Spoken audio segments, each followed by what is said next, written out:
欢迎收看频道 DH 娱乐新闻，订阅频道，不要错过当天最热门的新闻。我们今天的时事通讯涵盖以下内容：杨紫2年内出演了4部剧，2部热门，2部失败。关键是男主是谁？杨紫是中国娱乐圈备受瞩目的年轻女演员。这2年她出演了4部剧，其中2部很受欢迎，另外2部则表现平平。不过值得注意的是，这4部剧的男主角对剧集的成功起到了关键作用。首先，我们来回顾一下这2年杨紫主演的4部剧。第1部是《陪你到世界尽头》，她在剧中饰演女主角。该剧受到广泛关注和好评，部分原因在于她与男主角之间的良好化学反应。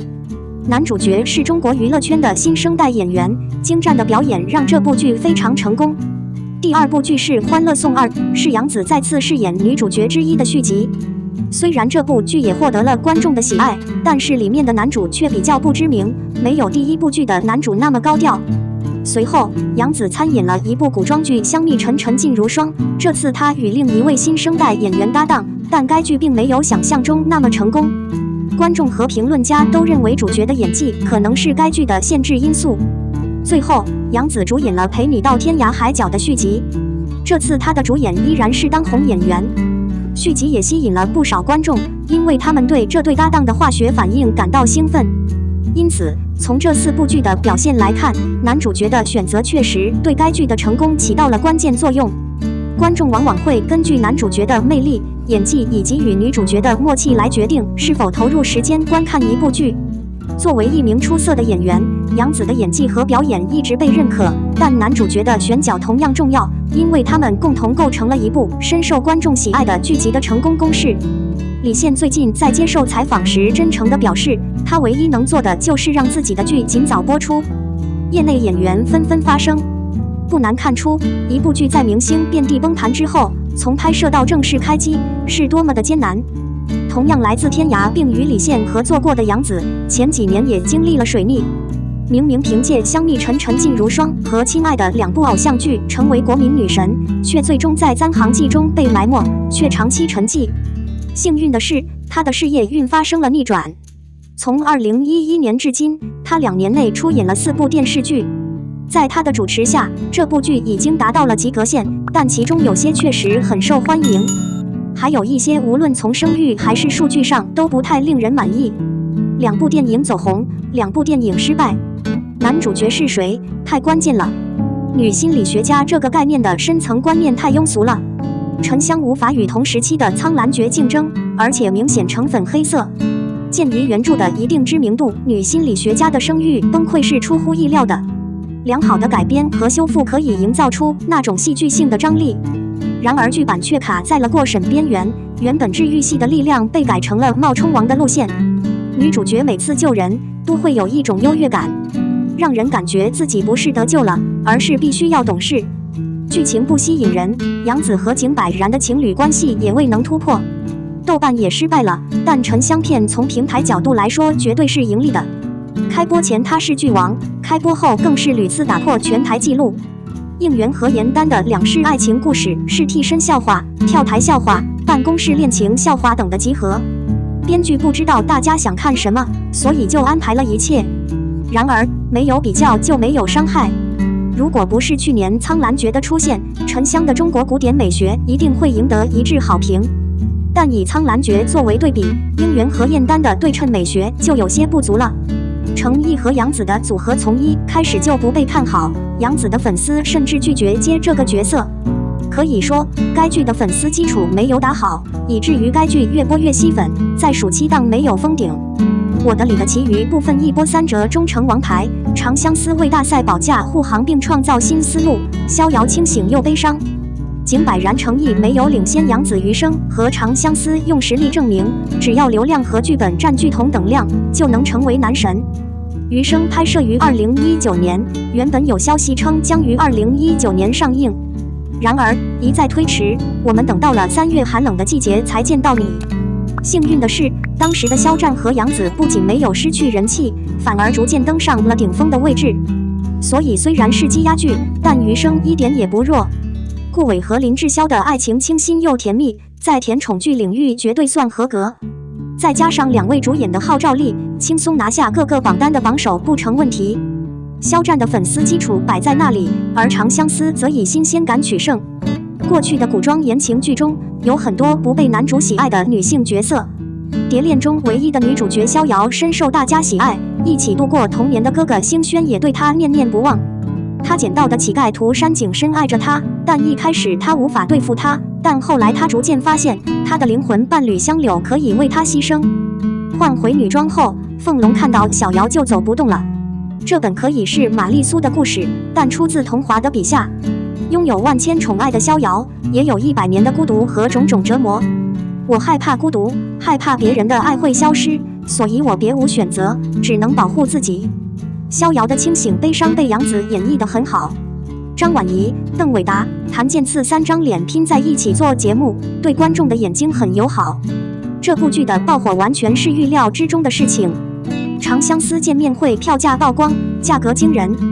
长相思是一部备受观众期待的中国电视剧。近日，该剧见面会门票价格曝光，引发价格热议。据介绍，这次见面会的门票价格着实令人震惊。长相思是根据著名作家饶雪漫的小说改编的电视剧，以其深厚的情感和精湛的演技而受到好评。该剧拥有明星阵容，其中包括许多深受喜爱的男女演员，因此观众对于见面会的期待一直很高。然而，当见面会的票价被曝光后，不少粉丝表示震惊。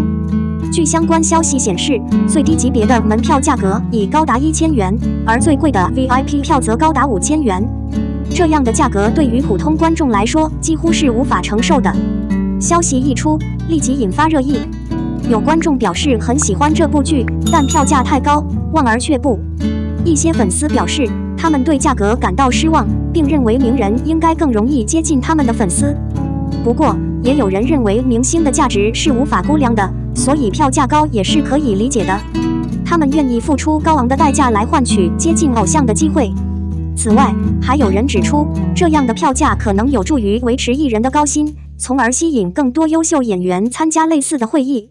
无论如何，这场长相思见面会的票价成为了热门话题，也引发了人们对于明星价值、粉丝热情和娱乐市场的思考。观众是否愿意花高价买票去看自己喜欢的明星，仍将是一个有争议的话题。近日，热播古装剧《长相思》异常火爆。虽然第1部播出后，第2部并没有直接播出，但这并没有降低该剧的热度。大家还是期待第2部能够尽快与观众见面。通常古装剧在播出后都会进行一些售后服务，比如举办见面会或者演唱会等。长相思演员阵容强大，各具特色，所以大家都很期待剧组举办演唱会。不过，演员张晚怡亲自辟谣，称自己从未听说过演唱会的消息。虽然没有演唱会，但也不要太失望。近期有传言称该剧将与主创人员见面试。节目刚播出的时候，几位主演一起开会，但当时对剧中人物关系的理解还不够清晰，所以主演们的互动都比较谨慎。如今《长相思》第1部已经完美收官，观众对剧中人物关系更加投入，期待更大胆的互动。在第1场大结局的直播中，张晚怡还愤怒地批评邓伟是渣男，这正是观众希望看到的。第1部的收视率非常好，剧中的几位演员都收获了大量的粉丝。就连一些以前名气不大的演员，现在的知名度也完全不同了。由于剧中几位男性角色都与女主有感情纠葛，所以张万一饰演的角色虽然是男主，但并不是正式搭档。真正的官方搭档是邓伟，而谭健次饰演的角色既不是男主，也不是官方搭档，但却是很多观众最想和女主角在一起的角色。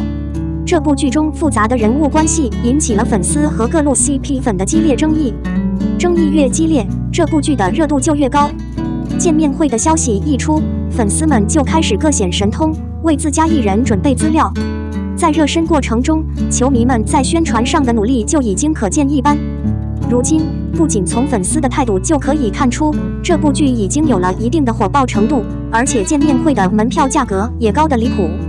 据传，见面会随机座位的票价为数千元。如果你想坐前几排，可能要花近万元，前3排甚至可能要花5位数。这门票真的好贵啊！看似有些离谱，但从侧面也反映出这部剧的受欢迎程度已经达到了惊人的程度。所以大家都认为，即使票价这么高，也会很快售完。毕竟这是一次难得的机会，可以同时见到众多炙手可热的艺人。如果你真的是这部剧的忠实粉丝，或许还是愿意花这么多钱去体验一下。不过，大部分追星者还是需要保持理智，你要根据自己的经济实力来决定是否合适。而且据说这次见面会未来也可能会在网上举行，这意味着大家还是有机会和偶像近距离接触的。粉丝们最期待的就是这部剧第2季早日上映，接下来将会有几部85花的古装剧陆续与大家见面。然而，如果这些作品崩溃了，很可能就会被改道，这真是令人困惑。我们的新闻部分文此结束，欢迎把你们的想法留在评论区，大家一起讨论一下。欢迎，也别忘了帮我点个赞加关注谢谢大家。